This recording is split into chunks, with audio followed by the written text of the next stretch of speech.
नमस्कार. मी डॉक्टर गणेश जाधव, माणिक skin clinic, Lasur station, तालुका गंगापूर, जिल्हा छत्रपती संभाजीनगर.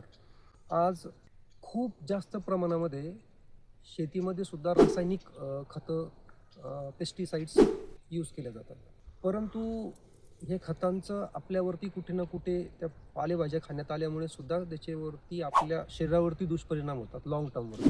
तर आज मी आलो आहे अविनाश कोकरे, माझे मित्र, त्यांच्या शेतामध्ये. त्यांनी आवर्जून ऑर्गॅनिक फार्मिंग ते करत आहेत. काही वर्षांपासून ऑर्गॅनिक फार्मिंग करत आहेत. आणि आज आम्ही त्यांच्या शेतामध्ये शेवग्याचं झाड याला भेटण्यासाठी आलो होतो खास. कारण ह्या झाडावरती कोणत्याच प्रकारची फवारणी केलेली नाही, कोणत्याच प्रकारचं रासायनिक खत टाकण्यात आलेलं नाही. आणि म्हणून हे वृक्ष, हे झाड बघून खूप आनंद होत आहे.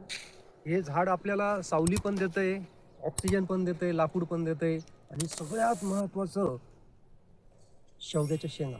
संपूर्ण पृथ्वीतलावर सगळ्यात रिच कॅल्शियम सोर्स जो आहे तो आहे ड्रमस्टिक म्हणजे शेवगा. याला कोणत्याही प्रकारचं सबस्टिट्यूट नाही. ज्यांना कोणाला खूप सांधे दुखत असतील किंवा खूप जास्त प्रमाणामध्ये आपल्या शरीरातलं कॅल्शियम कमी झालं असेल किंवा अननेसेसरी फटीग जाणवते किंवा अंगदुखी असते, तर त्यांनी या शेवग्याचे शेंगा आवर्जून खाव्यात. शेवग्याची फुलंसुद्धा खूप जास्त गुणकारी आहे आणि त्यातल्या त्यात हे शेवग्याचे जे पानं आहेत हे सुद्धा खूप खूप गुणकारी आहेत. त्यामध्ये खूप रिच कॅल्शियम सोर्स आहे. तर आपण सर्व विदाऊट पेस्टिसाईड आणि इन्सेक्टिसाईड फवारलेले फळं आणि पालेभाज्या खाव्यात. धन्यवाद.